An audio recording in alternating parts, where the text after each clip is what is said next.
Welcome back, everybody. This is Eric and Matt, and this is Life, Liberty, and the Pursuit, your beacon of freedom and the American way of life. Tune in every Mondays for a new episode as we dive into the world of liberty and what makes our country great. Welcome back, everybody. This is Eric and Matt here with LLP.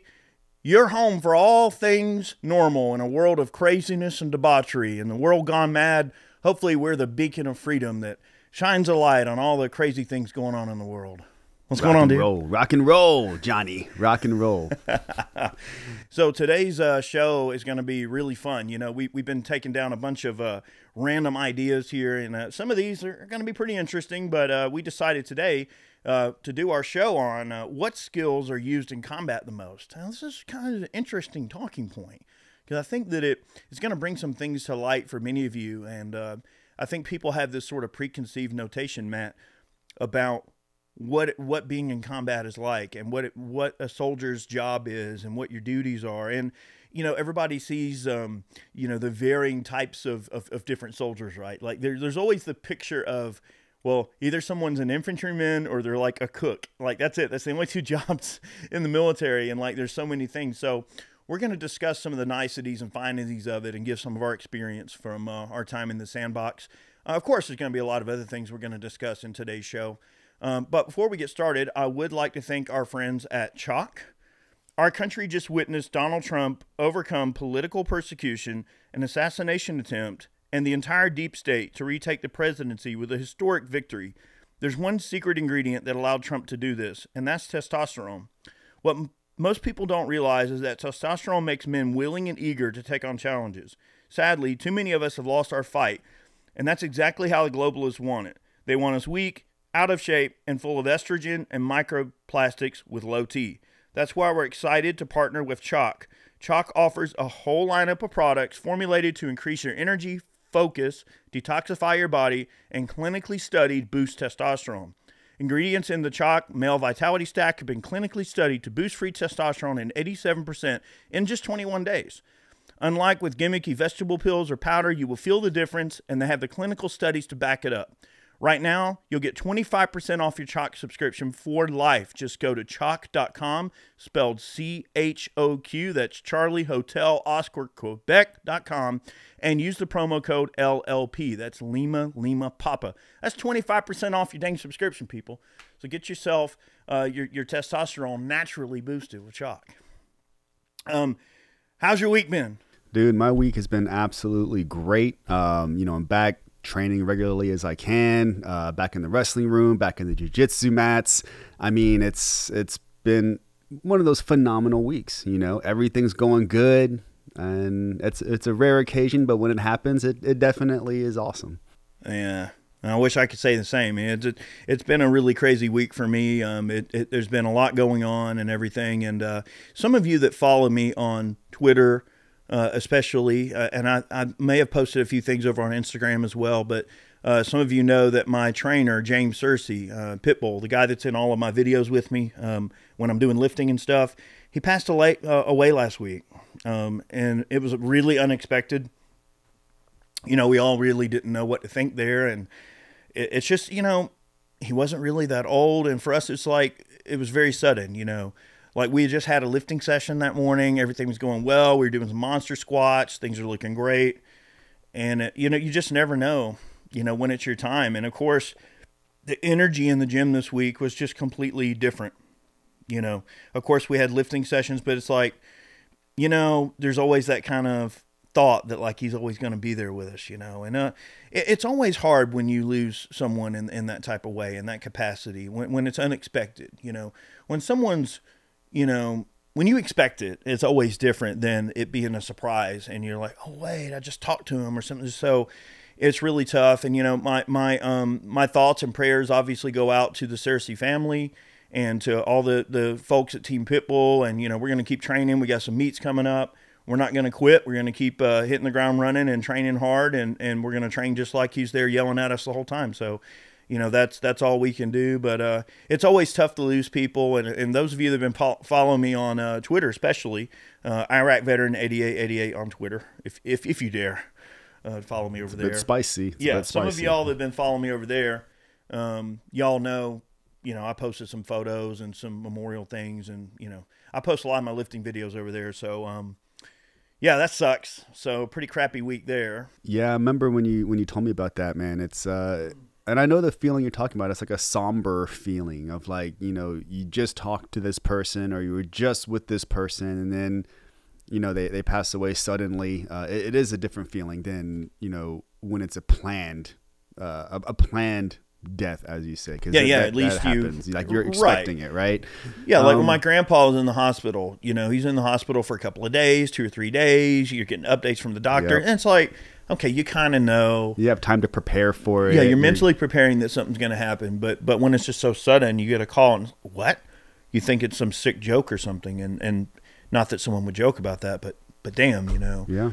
It just sucks. Well, unfortunately, that's kind of what that's the feeling you get when you're like deployed in a war zone. Like it's only those types of alerts. It's not like, oh, we just went to the DFAC, or we just were eating chow the other day, and then it's like, bam, right, no more. Someone goes out on a you know, a stick for the day, and they don't come back. Yep. And that's very difficult to cope with. We are going to talk a little bit about that. To kind of like brighten the mood before the show gets rolling, I do want to share this this crazy picture I took earlier. So, okay, Matt. Yep. I was behind this Vietnam veteran the other day, and he's in his Oldsmobile, you know, and it was just covered in all these crazy bumper stickers. And I'm like, all right, I got to take a picture of this. So I blur the guy's tag, put it on Twitter. So Matt has not seen this picture yet. So you're going to get his reaction to this picture in real time. And while he's looking at the picture, I'm going to pull up my tweet. And I tweeted, okay, and I'll show you the tweet here. Should I open the picture now? Hang on one second. So all right. So here's the caption for this picture, Matt. You ready? I bet there's a 30-year-old Folgers can full of camel butts in the floorboard and a government issue 1911 stuffed under a 1990s issue of Shotgun News. All right, you ready? Yes. Okay, here you go. Here's his reaction. Let's see. Pull her up. You are 100% correct. That is exactly what I would imagine. Just like a Folgers 10 can full of cigarette butts and like some dip spit, you know? Yeah. There's like a jar of ears in the trunk. Yes, dude. A dead prostitute. Like there's something. Oh man. Like there's something going on. Like I would give anything to go through that car. Like there's no telling what's in that car. Yeah, you got to watch out for the Vietnam vets, man. They're a different breed. They could care less about anything you say or do. Yeah, and there's always a Jane Fonda sticker. Yes. Right? Is that they're not Fonda Jane. That's right. They're not Fonda Jane. That's clever, man. Yep. And there is some stickers that look like they've been on that car for a hot minute. Well, the car itself, the paint is like peeling. It's like faded. You're like, okay, he could care less. He's on his way to probably pick up another pack of Camels. I mean, there's something to be said about that. Like the veneer of yesterday. Like that's why that picture is intriguing to me, because it's like, yeah, it's cool to see all the random stickers. I mean, of course, there's the Second Amendment and, you know, every reference to Vietnam you could ever think of, which is just great, you know. But there's something about that, you know, there's something about the forgotten moments of yesterday that get brought up, and you think about things that have happened in your life, and even that, like, his car is just a rolling retrospect of his military career or whatever. And you think, like, you begin to think about things that you did and things that you went through. And it's like, wow, you know, those guys really got treated like crap when they came home. You know, the Vietnam vets got treated rough. Man. And it's just crazy, like, how someone can survive and stay in good spirits and go about their life and be normal and be productive members of society after all that. And not to say that they shouldn't be or wouldn't be, but I guess all I'm saying is, like, wow, you know, some of those guys that go on to have great careers and successful companies and, you know, make something of themselves after all of that and seeing all that traumatic stuff. And not everybody makes it through that system. You know, that's what's so messed up about it. I mean, there are probably Vietnam veterans right now that are on the streets, don't have anywhere to live. So there's a wide range of people who successfully made it through that system, and some who didn't. But you could say that about, you know, guys with the GWAT, you know, that experienced the global war on terrorism. The same thing. You have there's a ton of guys that are homeless right now that went through the same thing. And there's also highly successful people that came out of that on the other end. You could even go as far as to say that, you know, that the VA system probably went through more changes because of the GWAT, the 20-year GWAT war, than with the Vietnam War. Because with the Vietnam War, they were just denying everything. I mean, blatantly obvious things like Agent Orange, like all kinds of stuff that you knew 100% was the result of being in Vietnam and being doused with these chemicals and the chemical agents. They were just deny. But now with GWAT, you can't really hide. Then they had the whole presumptive, like, hey, if you were in the area, we're just going to assume that you have these problems. And that was honestly probably the easiest, the path of least resistance. Instead of having everybody come in individually, like, all right, you were in Afghanistan, you were in Iraq. We knew we were using these chemical agents. We knew we were doing burn pits. We knew we were doing this, and they're just blanket awarded people that applied for it. So it worked out for some people, and then not so much for others. Yeah. And, you know, I recently went into the VA hospital. Well, I went in for the first time about maybe a month ago to get my little card. You know, they give you that. Yeah, the health card. The health card. So I went in to do that. It was a very smooth process, but I remember the first time I ever set foot in a VA hospital was a month or so ago. And there were a lot of Vietnam vets in there. And a lot of them were looking pretty rough, you know, and of course they all have their hats on and their patches. And there's just something about being, you know, in a hospital that can be rather depressing. It can be, you know, off-putting. And hospitals on their own are already kind of a depressing place to be in when you see people that are not well. But when you see veterans that aren't well and they're all veterans, that's even harder, because it's like each one of them has their own story and their own experiences. And you think, damn, like, what was he like when he was my age? What was he like when he was younger? He was a hard-charging Marine. Oh, yeah. Like, you're not just looking at guys that are just your run-of-the-mill people. You're talking, you know, folks that went and did some really courageous things. And, you know, I mean, there was one guy from World War II. It's like, wow, not a lot of those left, really. Yeah, man. I mean, the World War II vets are, you know, they're getting long in the tooth.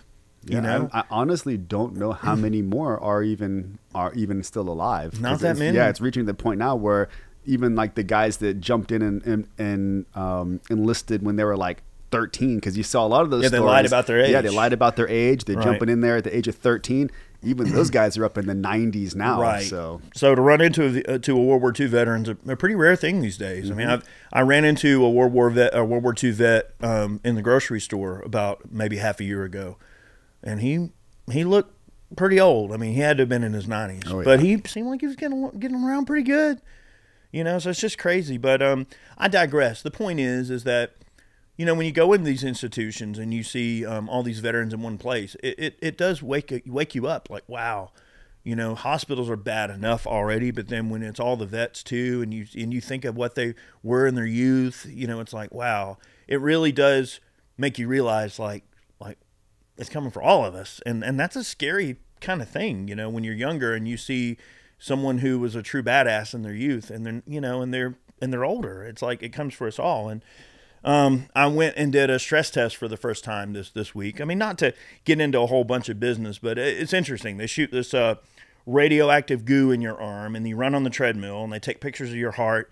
You know, I've never had procedure done like that before. So I will say that my experience so far with VA medical care is actually quite positive. You know, I've had good experiences. All the doctors have been pretty good. The scheduling's pretty quick. The turnaround is pretty good. All in all, I can't really complain with the service I've gotten through the VA. Now, I know a lot of veterans have had issues and have complained of certain issues, but I can say in Atlanta, I mean, look, knock on wood, but the service is pretty dang good. I mean, you walk in the door and there's like literally a concierge in there, like a person in a jacket that'll say, "What are you trying to accomplish today?" And they'll like literally escort you anywhere in the building you need to go. Like, I mean, imagine some 80, 90-year-old person who might have a little dementia going in there, and it's like they have literally people that will just literally take them wherever they need to go by hand, like, hey, this is where you need to go, and help them. It's a very well run system. I mean, what they have going on in Atlanta is pretty good. I can't speak for all the VA hospitals, but Atlanta's pretty legit. So I haven't had any experience yet going to the VA hospital. I do plan on making an appointment to go check them out, but I just haven't had time to do it right now. So eventually, maybe I'll get to experience how good the system is here in Atlanta. Yeah, I mean, let me know what you think. I mean, I've been twice so far, and so far my experience has been pretty good. Awesome. So we're going to kind of get to the meat and potatoes of today's show. I wanted to talk about that Vietnam vet's car. And I wanted to give a shout out to my trainer and tell y'all how my week's been going. You know, we like to do that every other show or so because, you know, we usually will film a couple of these shows a week. So we'll only have one every other show. We'll kind of talk about the way our week has been because we're only reporting for 1 week. We typically will film 2 in one sitting when we can. But so we want to talk a little bit about these skills, right? Because everyone has this sort of preconceived notation. I'm shuffling some notes here, y'all. Just give me a second. But everybody has these sort of preconceived notations about what they think of combat. And what we really have, not really to blame, but to thank for that, I suppose, is Hollywood. I mean, you know, the movies portray a certain type of dramatized thing. I mean, you look at movies like Saving Private Ryan and a lot of World War II movies especially, they really dramatize combat in World War II. And look, World War II is an ugly war, okay? I mean, it was bad. I'm not saying that war isn't bad, and I'm not saying that Hollywood doesn't do an effective job of showing the brutality of war. Of course, yeah, war is very brutal. And when you think when people think war, that's what they think of. They think of battlefield and trenches and guys in uniforms and, you know, there's the bad guy, there's you, and it's like, okay, we're going to fight this out. Like, you know, they think it's so cut and dry and black and white. And in many cases, yes, it obviously is. It is black and white. But, you know, the war, the Iraq war was really nothing like that. I mean, you have no idea who these people are, where they are. They don't wear uniforms. You know, you're not going to be able to identify them. So it was a very different type of situation for guys like us. And I think that what we wind up, Matt, we get sort of pigeonholed into the mindset of, you know, and I think this is just a natural tendency of you know, the human condition is that we will tend to want to say that our experiences are so difficult and unique compared to the generations that are going to come after us, or maybe even the generations that came before us. I know there's a popular meme out there that shows like the World War II grandpa and like the, you know, Vietnam dad and then like the GWAT kid, and they're all generational military infantrymen. Yep. I know you've seen that meme. Some of y'all may have. And, you know, oh, well, you don't understand what it was like. Or, you know, and it's always every generation thinking that what they went through was way worse than any other generation. Right? Right. How could we ever think that what we went through was worse than being in Vietnam or World War II? Yeah, You can't. You can't. But again, that somehow becomes the kind of calling card of being in war is that, you know, people want to make their experience, oh, it was the worst. It was the worst thing that ever was. Like for the wars that might come in the future for America, are we going to be like, oh, you kids didn't blah, blah, blah? No. I personally am not going to have that view because personally I think the face of war has changed in such a crazy way that whatever's coming is going to be way worse than what we went through. I mean, These drones and shit, no way. Yeah, no, I agree. And the way that I look at it, I would never look at, you know, the World War II guys or the Vietnam guys and say, or even let's just say the Panama, if we throw Panama in there, I would never say that we had it worse than them. They didn't have the body armor that we had. They didn't have the up-armored Humvees that we had. They didn't have the Bradleys. They didn't have the Fox vehicles. They didn't have the Strikers. They didn't have, you know, close air support. Not the way that we had it. Like we could jump on the horn and we'd have like 2 Apaches like inbound in like 30 seconds, man. Like these dudes, the way that it worked over there, if you guys don't know, when we go out on patrol, we let the TOC know we're leaving the gate, and then immediately we check in with, at that time on that rotation was Viper Element. So Viper Element was the Apaches that fly around, and also the Marine version, the Cobras. So they would be constantly in the area, and then you just check in with them. Hey, this is, you know, thunder element for whatever going out the gate, and they would check in. This is Viper 2-3. I have 150 rounds of HE. I have 4 TOW missiles, at your service. And that was it. And then they let you know, hey, they're in the area. You're leaving the gate. And if you need it, they'll send it. Yeah. Have guns will travel. Yeah, man. Like, have guns will travel. That's the way it worked. Yeah. Now, like, I would imagine we never had to call on them, thankfully. But they let you know, having that security blanket, knowing that they're in the area. And I've got tons of pictures where we're like rolling down the MSR and there'll be like an Apache just like cruising along next to your vehicle. They're like, hey, what's up, guys? I'm here. Like, and then they just fly off and do their thing. I'll try to find a couple of those pictures. If I can find a couple of those pictures, I'll throw them up on the the YouTubes, man. Or anytime, like especially at night, if you ever heard an A10. Oh yeah. Shoot. There was a few times over there I could hear that. It's like something bad's happening to somebody. But they didn't. God, it ain't me. but to your point, they didn't have that type of ability like we did. Like, yeah. But at the same time, when you look at it, like they weren't getting blown up with freaking 500-pound IEDs like every other day either. So it's a kind of a trade-off. Right. But when you look at, the totality of it, like what skill set do you think you use the most in combat, right? That was the general question. And only speaking from an infantryman's standpoint, I would say your critical thinking ability, especially in the GWAT, because they weren't in uniform. There was no really indicators on who was the enemy and who wasn't. It was, hey, you really have to focus on what's their posture. Are they posturing in a negative way? Are they doing anything that's kind of like funky? And even as a lower enlisted, we're not talking leadership, but even at lower enlisted, you are just as responsible for making sure nothing happened as, say, your platoon sergeant, your squad leader, your PL. You had just as much responsibility of calling a duck as they did. Like, hey man, look at that. And then make sure. But to me, that's what it was. You had 18, 19-year-old kids having to make very, very quick and correct decisions. Yeah. Like on the spot. And to me that, nobody knows how you're going to react in war. You could have the most charismatic leader. You're like, oh man, I would follow this guy into combat and he'll fold, like he'll absolutely fold in combat.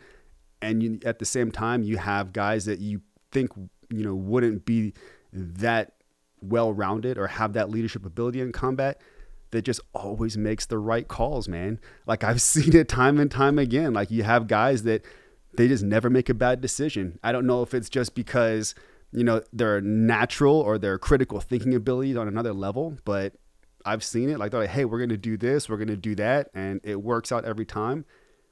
And conversely, I've seen the opposite of guys that just always make the bad decision, you know? That's a really good point. I think you hit the nail on the head. I would say that at least the war we were in and the job that we did as being, 11 Charlie, I was a mortarman, so was Matt.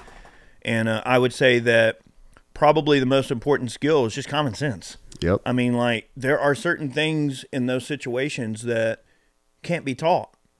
I mean, you can go out and read a book and do a whole bunch of training, and you can, learn how to use a mortar system. You can learn how to react to contact, and you can learn, squad movements and individual movement tactics, and you can learn all of these, light infantry and small unit tactics and things like that, that you can read out of a book that was probably written by people a lot smarter than me.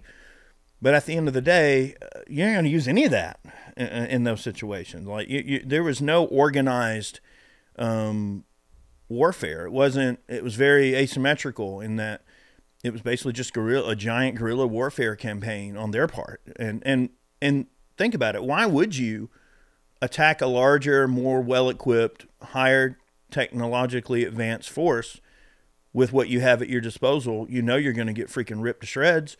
So the only way you can do is to try to blend in with the populace and become sort of just a fly in the ointment. And that's what many of them did. Some of them quite successfully. So it becomes much more about your street smarts and your everyday common sense that become much more of a factor. I mean, if something doesn't smell right, it ain't right. And there were situations where, you know, you would kind of get this, you know, maybe feeling you were walking into an ambush. And sure enough, it'd be a damn ambush. And that's what it would be. I remember that one night it was, I'm going to omit names here because I really wouldn't want to tell anybody's name other than ours in today's show. But there was one of the guys that I was on a stick with one night. He and I always kind of laugh about this situation, but like we had these passenger vans blocking the road, and sure enough, it wound up being exactly what you thought it would be. I mean, if you have a convoy and you're rolling down the road at 3 o'clock in the morning and you've got some passenger vans turned like this blocking the road, what do you think that is? Are they selling popsicles at 3 o'clock in the morning? No, they're probably not selling popsicles.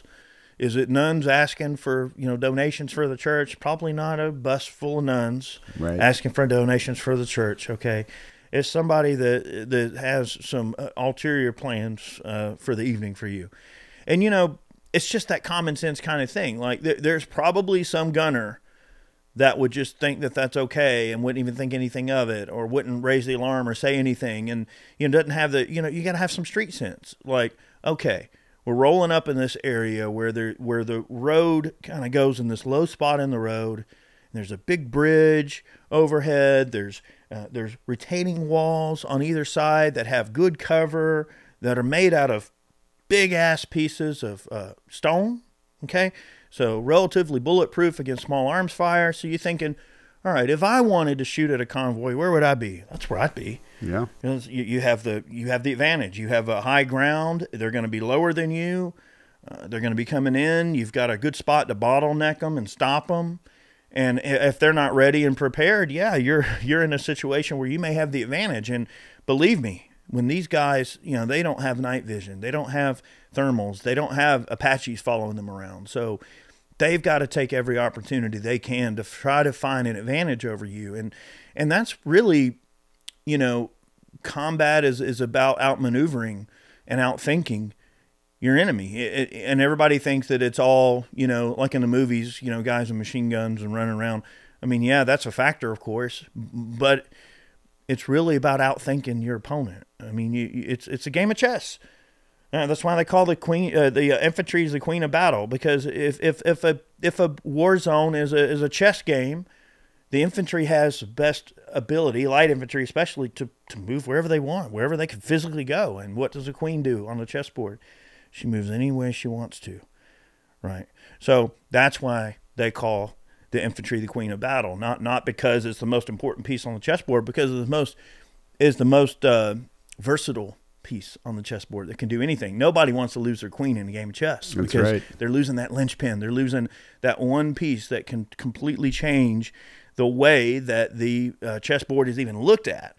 I mean, winning a game of chess is about kind of leveraging the power of your queen. That's right. You know what I mean? And or sometimes using her as a distraction to think that she's dangerous when you really, maybe you're bringing a few knights in, or you might have a plan. There's, you know, every game of chess is a little different. That's right. But it's just interesting to think about that they, you know, even though we would picture them as like, you know, uneducated, dumb, whatever, they weren't uneducated and dumb. They're actually, you know, smart to figure those things out. You know, if you can't physically overcome an opponent through sheer numbers, technology, better weaponry, whatever it may be, you've got to overcome your enemy with superior tactics. And that requires common sense. You got to kind of think like, all right, and to combat that, Matt, what do I have to think? What would I do if I were in their situation? I sure wouldn't be just on the side of the road, flat ground with 500-600 meters of open ground in every direction. That's suicide. You've got to think, where would the enemy be? That's where I'd probably be. Yep. Sure enough, my hunch was correct.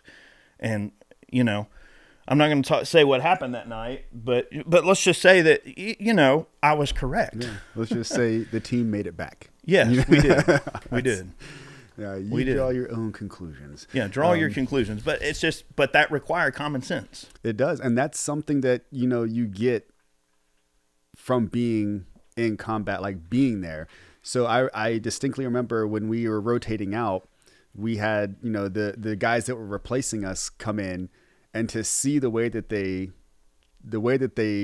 operated when they first get there, it was just, you never know how much you learn yourself from being in theater than the guys that have never been there. Cause like we're out there doing our patrols and we're doing everything else, and they stick out like sore thumbs. They're not doing the things they're supposed to be doing. They're kind of oblivious to like everything.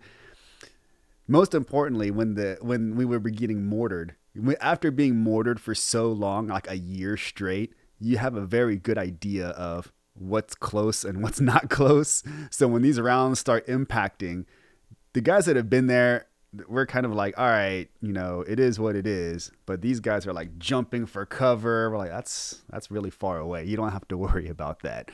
But you didn't know at first either. Not at first, no. So that's where I was saying, like, you could tell you grow and you learn so much just by being there and experiencing it than the guys that are coming in. And hopefully, like, they're going to learn, and your job is to teach them before you leave, but you only have 2 weeks to teach them before you get out of Dodge. And even if you do try to explain something to them, it's like sometimes they don't listen. Like, I remember, I think it was the 101st. They replaced us. It was elements of many different groups of people, but I remember specifically seeing the Screaming Eagle patches. So I know it was 101st guys. And wasn't it like the first week they were there, they did a like ruck march out on the main highway? Up. Yeah, they got chewed up down. And we tried to tell them, like, guys, you have vehicles. You have armor vehicles. You don't need to. You don't have to do that. Like, use the technology at your disposal. They were doing a present. I remember they were doing a presence patrol, and they were like, "Oh, we just got in there." And guys, just so you know, this was early GWAT. What we call early GWAT, OIF 3. So it wasn't like this was, you know, the 101st, 10th, you know, deployment, which I'm sure they did deploy many just times. Not those guys. Just not those guys. Those guys were like, hey, we're like 101st, and this goes back to World War II. They're like, oh, we're going off our reputation here. Our reputation is we got this patch where it's Screaming Eagles. We are a force to be reckoned with. And they're like, we're going to do a presence patrol. We're going to let them know we're in town. Yeah, and their LT was like some 22-year-old kid or 20-year-old kid. They got rocked. Don't know nothing. They got absolutely rocked. Yes, they did. And we told them not to do it. We were like, listen, we run this route every day. It was, you know, one of the, like, we get IED'd, mortared all the time. You do not want to go on foot on this route. Go on foot. Got chewed up, man. There's a reason we did recon. And we tried to tell them. Well, there's a reason we do recon by fire on that particular route. Like, that was one of the only routes we would like recon by fire a certain area, because like they like to hide in. It was like right where the marsh area was. So there was like a wadi, like some marsh area, and they like to hide in that marsh area. So we would just just lay it down every time we go through there. I know exactly what you're talking about. Yeah. It was right where you make that right-hand turn to go onto the dirt. Yeah, it was kind of like a low-lying area where the canals were. Yeah. And it was one of the areas that they had sort of dammed up a little area in the canal to kind of get some water kind of going out a little more. And then they would go out into the water. They'd sit there either with a switch or like a machine gun, and they just try to fire at us from the grass or try to hit switches from the grass. And we're like, F that. And we're just gonna rake the whole area. Yeah.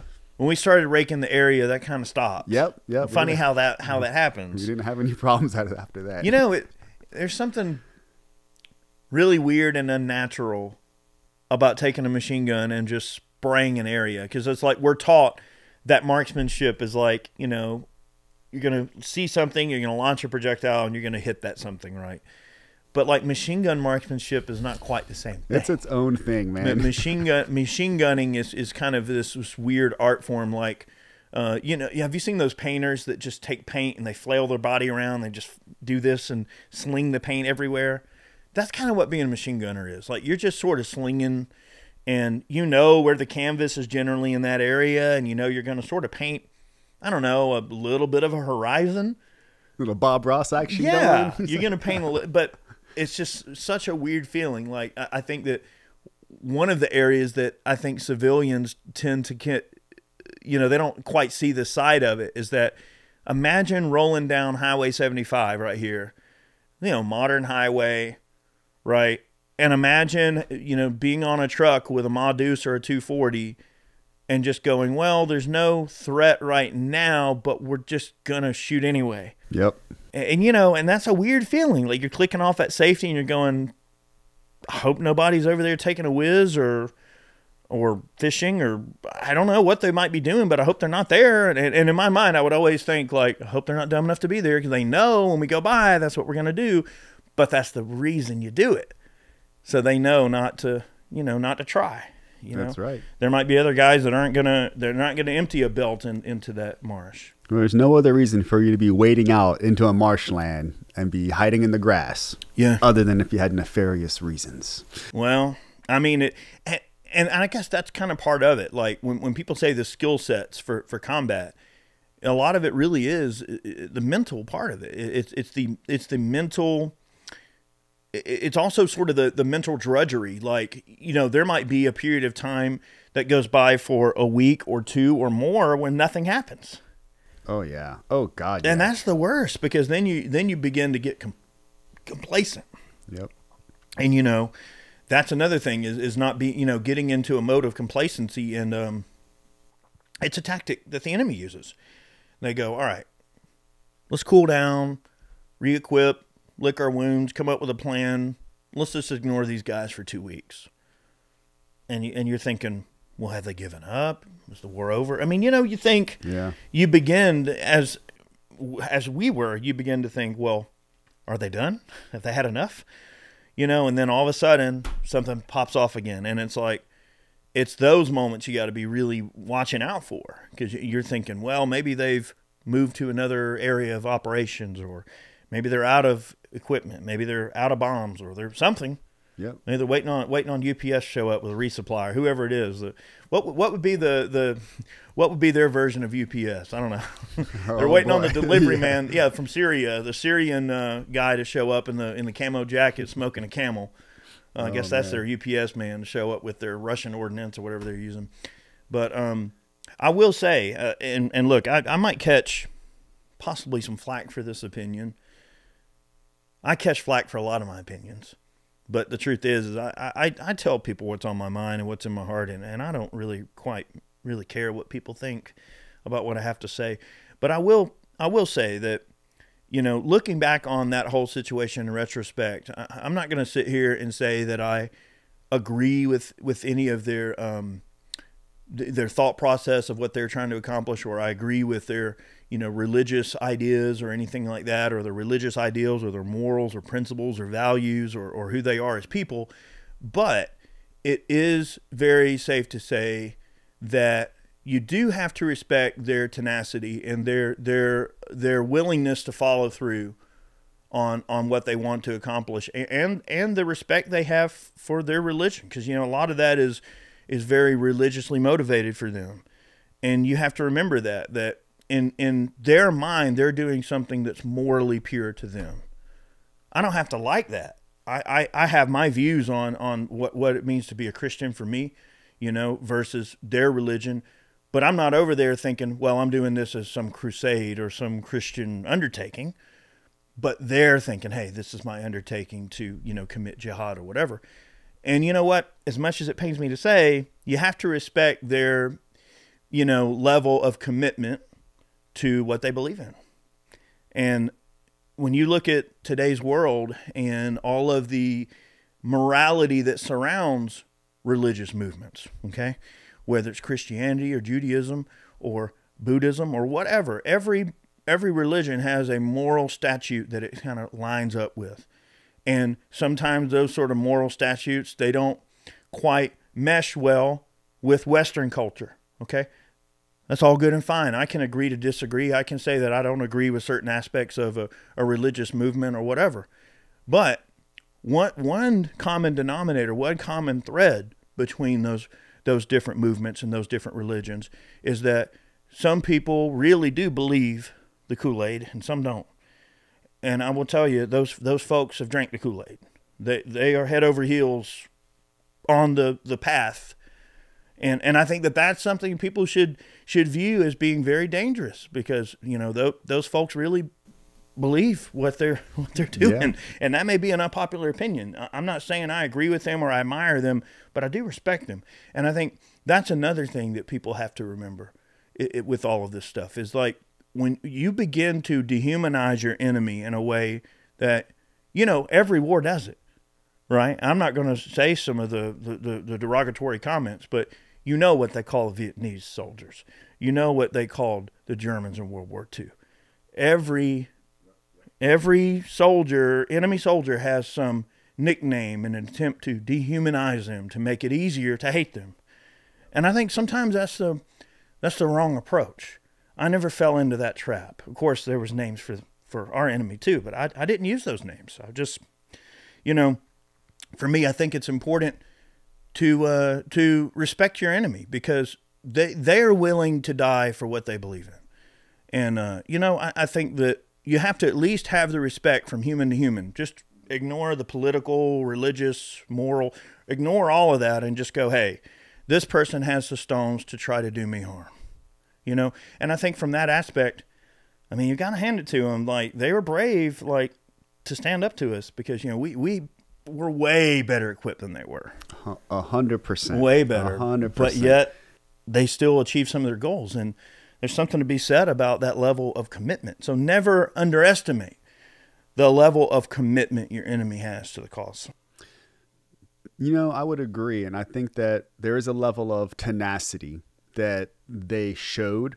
Now, in retrospect, when you look at where Iraq is at now, current day, they are miles, light years ahead of Afghanistan.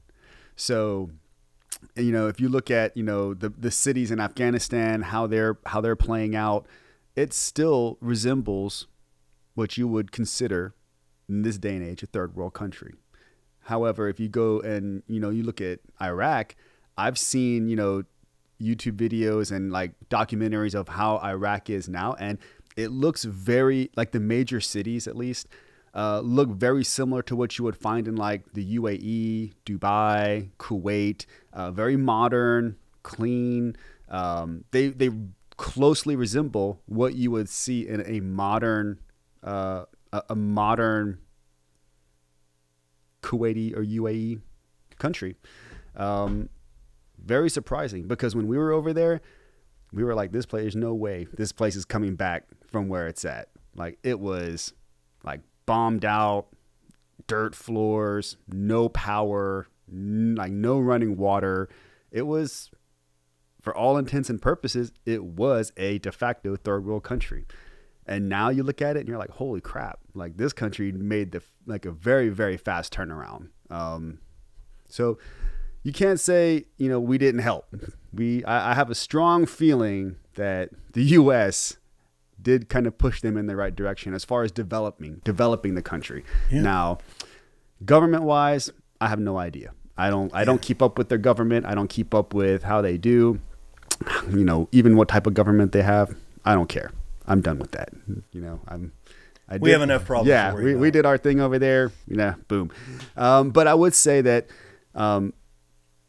outside of critical thinking, because it was a thinking man's war. That was 100% thinking man's war. That was not a brute force war. At least in my opinion, how we experienced it, it was like you had to be super sharp. And if you weren't super sharp, usually it didn't go out. They kept you back. Like, they had those guys that just didn't leave the wire. They stayed inside. They sent the guys out that knew what they were doing. Second, I would say, is like, not second, but like, what would complement that? What would complement that critical thinking? It would be like just making good leadership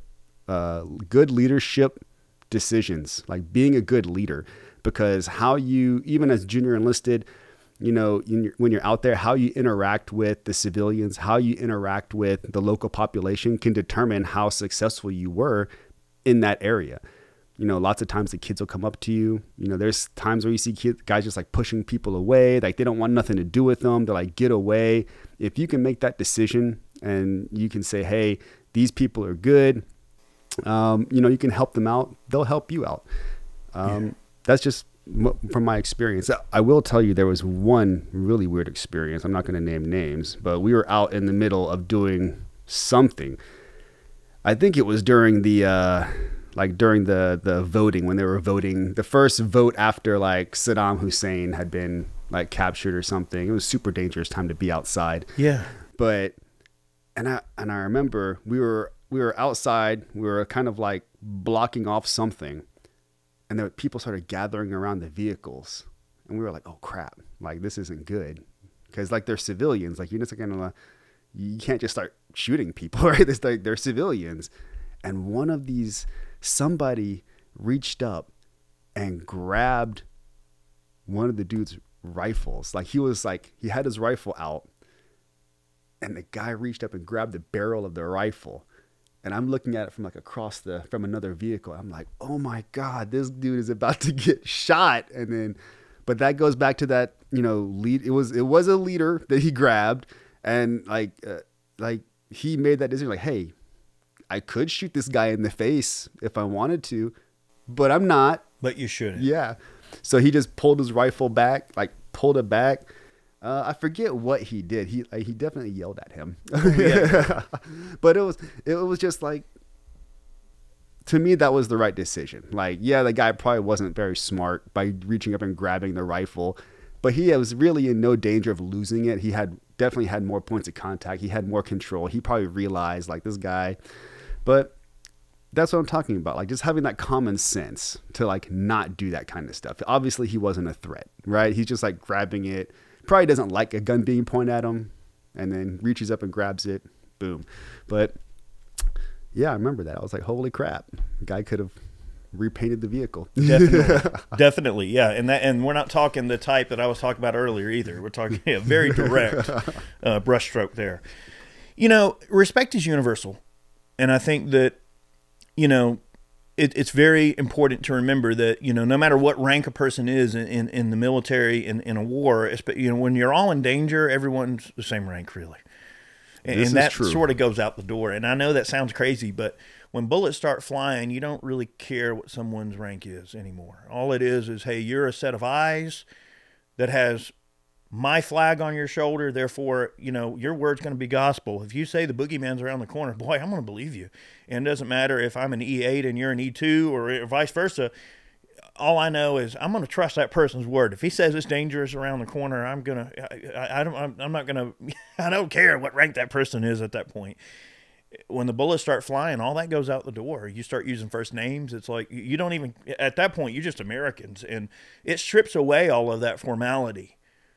And the formality is important in garrison because it establishes the hierarchy of who is a designated person to be in control of the situation, who's a designated, leader, right? I mean, you have to have, it's no different than who's going to be the captain of the kickball team today or the football team. Like, we're going to, all right, pick a team, pick two sides and pick a captain for each team. It's the same thing. You're picking the captain for the team.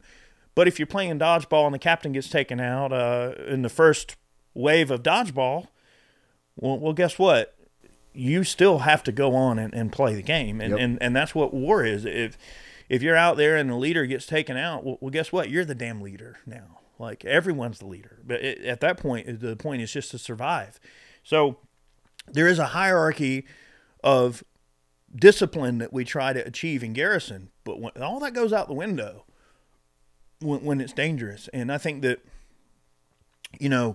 leadership at that point really becomes about, are you the person that's doing the right thing at that moment that is the right situational circumstance, is the right thing to be doing in that circumstance.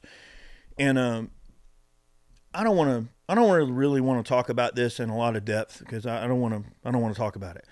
But there was a situation that we were all involved in, and it wasn't something I did, it's something I didn't do. Sometimes it'd be like that. Okay.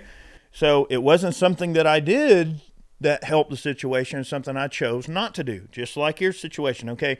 Could this guy have, all right, he grabbed the rifle. Could he have probably shot the guy? He could have. Absolutely. Would that have been the right thing to do in that situation? No. Probably not. No. Now all those people are going to be like, what the heck? And all hell's going to break loose. So by not doing something, he might have actually saved everybody's life, right? The situation I was in, we were hit with an IED. There was a lot of crap and junk in the air, and we had kicked up a bunch of dust, and there was a big old marshland out there with grass everywhere, and the visibility was absolute shit. And what you could have easily panicked and just started shooting, whatever, like just laying down. You know, as a machine gunner, you can just be like, well, screw it. I can't see a lot. I'm just going to, you know, pretend the enemy's there. But you're trying to maneuver these vehicles out of a kill zone in the middle of this marsh, which if a 113 dumped into that marsh, there's no telling if you'd get that some bitch out, or if it would flip over and fill up full of water, which happened to a Bradley crew, by the way, over there. And, you know, so I made the decision, I'm not going to shoot at all. We're just going to maneuver. And then I'm talking to the driver, hey, pivot, pivot, pivot, pivot, pivot. Okay. And now straight. What do? You shift from, all right, well, we don't see anything to do violence against. So the next best thing is we have to go, let's get the hell out of here. Right? We're going to leave. We're going to vacate. Yep. Okay. Hey, we're not hurt. Nobody's hit. The vehicle's still running. That's what we have to go on. We don't know where they are. We don't even know if they're even still there. So you can't get drowned in the facts of, well, I'm going to have to just start shooting. So it's what I didn't do that will end up being the right thing. And that's why that common sense comes into play. You have to think logically on your feet in real time and do it without screwing up. That's right. And that's not indicative of past wars. It is, but in a much different way.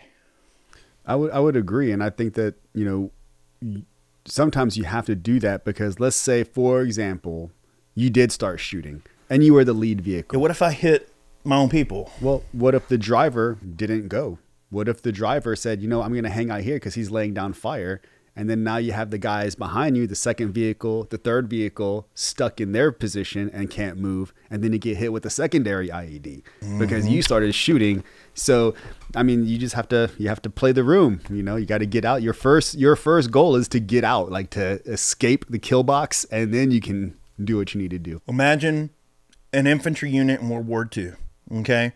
And they have an order to move forward and take an objective, a small village or a town. Go to this town, see if the enemy's there, settle in, set up a defensive perimeter, hold the town until reinforcements get there, move in the line. You know, hey, hopping along, leapfrogging. Okay, you see a giant field in front of you. You going to cross that field? 200 meters? Could be machine gun nest every freaking 50 yards and the wood line pointing your way. You have no idea if the enemy could be there. So it's like, that's a much different decision-making process than what we went through. And yeah, imagine like being the person who's in charge of making that decision. It's like, well, if we go around, it might take an extra 4 or 5 hours and they may find us out. They may know we're there and then set up a bushwhack when we get over there. Yep. So it's like, what do? Wait till night, try to sneak in? Maybe. More often than what do not. You do? More often than not, in World War II, there was definitely machine gun nests set up because they were counting on you being lazy. They were like, hey, these guys aren't going to cut 4 hours around. They're going to go through the field, and we're going to cut these boys down. And that's why France was such a bloodbath, because all the hedgerows and all those close-in hedgerows they had in France, you could have the enemy on the other side of those hedgerows and not even know it. It's like literally being in a death maze in that place. And that's what happened during Market Garden. And the tanks could barely get through, so you couldn't get armor in there. So it's like you had to do it the old-fashioned way and put boots on the ground and walk in there and get your way through those hedgerows. It's like you could hear fighting, you know, maybe a few hundred feet away or something and think, oh, well, it stopped, something, you know, and then you get through the hedgerow and there's, oh, crap, there's Germans. You run right into them. You run right into them, and they're like, me to you, you know. So that had to have been a royally scary situation to be in. Let's just see, like me as a GWAT vet, I cannot imagine what that felt like for them to be in that situation. But they don't know what it would feel like to be in our situation and the type of mental gymnastics that we would have to play. So every war has its sort of unique and terrible things that the soldiers go through. So every war is different, and even every war is different for each soldier depending on their version of that war that they got.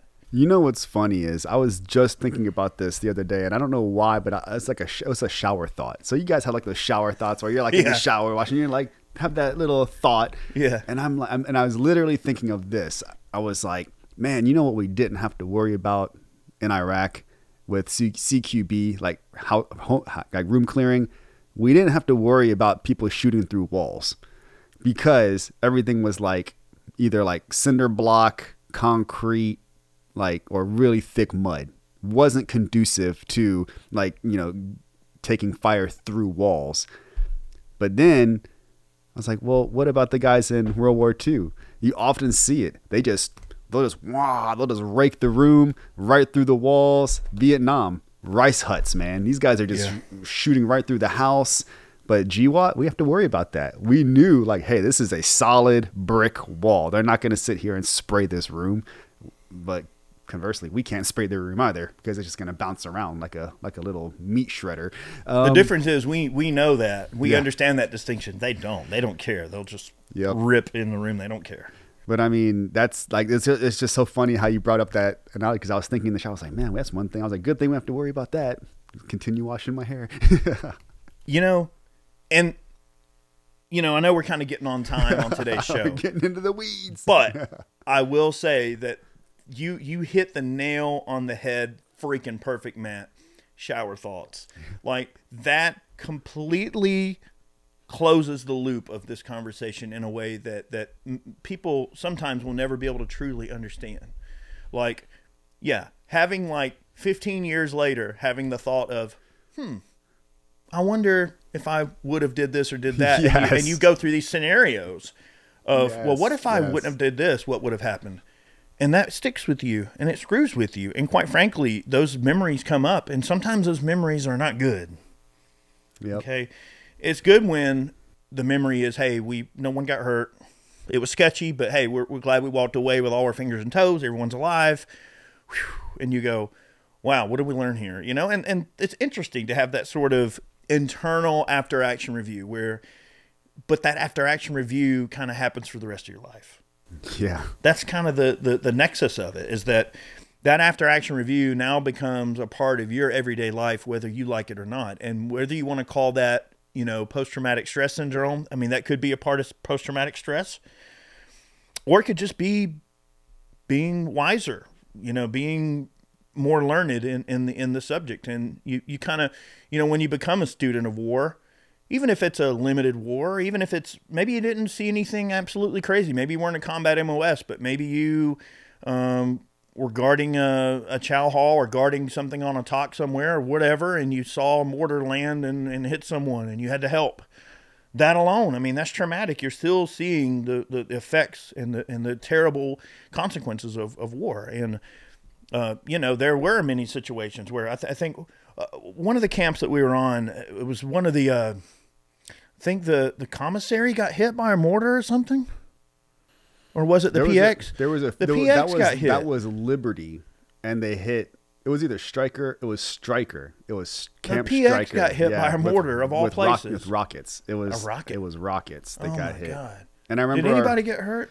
Not that was in our unit. But you know, the wild thing about that little story is our platoon sergeant's wife happened to call. It was weird. They called my family and said, like, I was in the PX when the rocket hit. Which was a complete lie because I wasn't anywhere near it. Yeah. But then I call home to talk to my family, and they're just freaking out. But I know exactly what you're talking about because I remember that. Caught up in this weird thing. I was out, and y'all were in when that happened. Huh.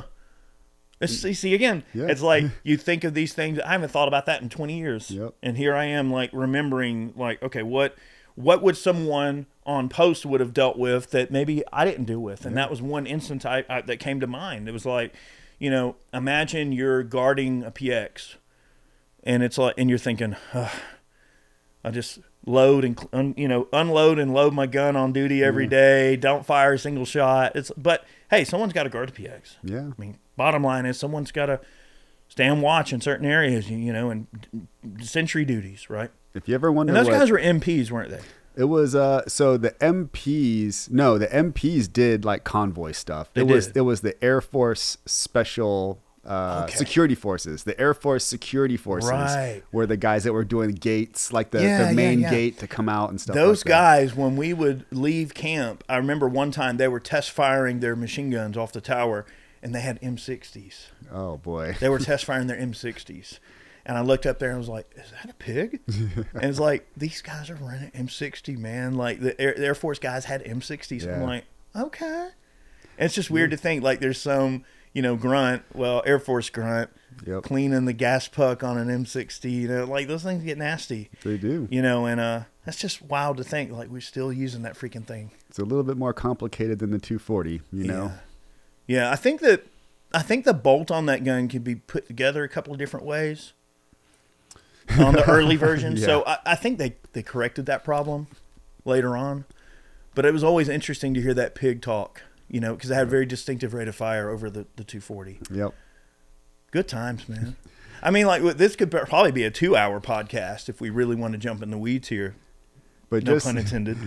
Just so you guys know, when Eric was like, oh, he was out and I was in, to give you guys an idea of this, like the way the rotations worked, we would break down into different squads, and each squad would go out for, I think it was like 4 or 5 days. It was like a week. So we would do 1 week out, and then we would come back for like 2 days.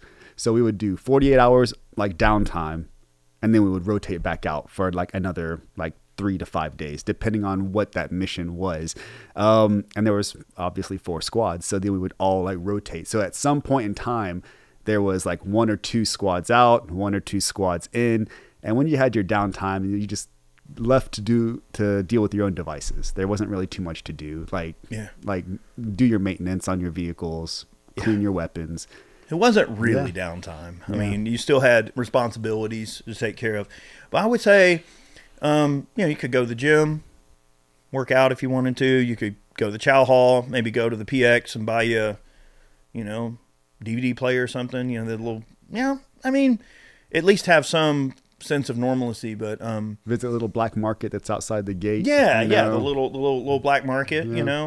It's just crazy. I could tell so many stories about even that side of it, but I won't because I know we're kind of running on time here. But it's been a great show. I've really enjoyed the amount that we've got to kind of reminisce on some of this stuff, and the point of today's video, I think, was just to talk about the sort of psychological factor of warfare and what it has on soldiers. There's a book by Dan Grossman called On Killing. That's probably a good book to read if you want to read more on the psychological proximity of death in war. It goes to talk about the difference that, like, say, a bomber gunner, in World War II would look down through the little gunner sight and drop bombs on targets and things, talking about the psychological effect that killing lots of people with bombs would have very little effect on that bomber. But then the sniper, of course, who has a much more personal relationship with his intended target, the psychological effects of those things. It's a really good book. It's Dan Grossman, On Killing. That's a really good volume. I would recommend to some of you if you want to check it out. So anyway, some reading for you if you want to get into that. Check it out. It's a good book. Yeah. And there's also another volume. I forget the author of it. It's called Ordinary Men. That's a good one too. That can kind of really put you in the into the psychological factor of warfare. It has to do with an SS unit in World War II on the German side, and it talks about like how these guys before the war they were just barbers and just regular people. Yeah, you know what I mean. And it goes to show that when that group mentality starts to come into play and that indoctrination of extreme measures come into play, that even regular people can be led to do and convinced to do even the most heinous things in the name of, because some authority said it was okay. So, my officer told me to do it, therefore it's okay. Right. And to them, discipline was a very huge deal in their military. Which is why the United States military specifically has a rule that says you may disobey an unlawful order. So that type of groupthink, so that type of mentality doesn't seep into the at least in the Army side. So if you have a bunch of guys and they're like, hey, I want you to do this, and you're like, no, that's unlawful. That's war crime. That's this, that's that. So you can put the brakes on it versus having to like follow unlawful orders. Right. So that would be another book that I'd recommend if you want to check it out. It's called Ordinary Men. I forget the author, but just look it up. You'll see it. I think it deals with the Polish SS unit. Very, very thought-provoking book because it really does drive home that sort of groupthink mentality with violence and things. It's interesting. It's very interesting book. It's important to learn about this type of stuff, the history, the negatives and the positives, because if you don't, it will repeat itself. That's like this. That's the prime example. Like, hey, if you forget history, it will repeat itself. Yeah. So we have ourselves as a responsibility to keep up with this, to read the books, to be familiar with history. Thus, it happened again. Yep, I totally agree. Thank you all so much for listening in on today's podcast. I know this was kind of deep subject matter, but hopefully you enjoyed some of these stories. And honestly, we could probably do a whole nother hour of these if we really wanted to, because there's so many things that... Let us know in the comments. Yeah, let us know. If you want us to talk more about some of our experiences, some of the stories are lighthearted. Some of them are a little deeper, but it just depends on if you guys want to hear some more stories or not. Maybe we can break some things down. And plus, we also have some of our other buddies that we could bring in. I know I'm not going to mention him by name. He probably wouldn't mind, but there's at least 2 or 3 I know of that would love to sit down with us and share some crazy stories. Maybe we'll do that in a future episode. Absolutely. That might have to be over a couple of scotches or something, because it may have to get a few drops in them before they start spilling the beans. So we were stacking the bodies 3D. Oh no, nothing like that. Nothing like that. But this has really been a great episode. And look, make sure you follow LLP on all the different places that your favorite podcasts are found: Stitcher, Spotify, Apple Podcasts. Also, every Monday at 9 a.m., tentatively, if I upload the show on time, every Monday at 9 o'clock Eastern Standard Time, a.m., we put the show up on YouTube on Iraq Veteran 8888 over on there on the YouTube channel. Also, you can follow me on Twitter at Iraq Veteran 8888. Also, LLP on Instagram. We're over there, Life, Liberty, and the Pursuit, which we need to probably post more content over there. I know I kind of use Iraq Veteran to help push the podcast, but we do have our own Instagram page if you want to follow us over there. Maybe we'll put some little clips up and things. But thanks so much for the support, and it really means a lot to us. And big thanks to the sponsors that help make the show possible. If you're interested in sponsoring the show, if you'd like a spot on LLP, send us an email. We'll forward you to our people, and they'll chat with you, and we'll make it happen. Anyway, have yourselves a great day. Many more podcasts on the way. Thanks so much. And Matt, you got anything else for the crew before we let them go? Nope. Only that if you want to follow us on Instagram, it's LLP podcast _official. That's where you'll find us. And we post all of our clips there. So check it out. All right, y'all. Have a good one. We'll see you next week. Bye, everybody. Thanks for listening to Life, Liberty, and Pursuit. If you enjoyed the show, be sure to subscribe on Apple Podcasts, Spotify, and anywhere else podcasts are found. Be sure to leave us a 5-star review. We'd really appreciate that. You can support us over on Ballistic Ink by picking yourself up some merch. And remember, guys, danger is freedom. Have a good one.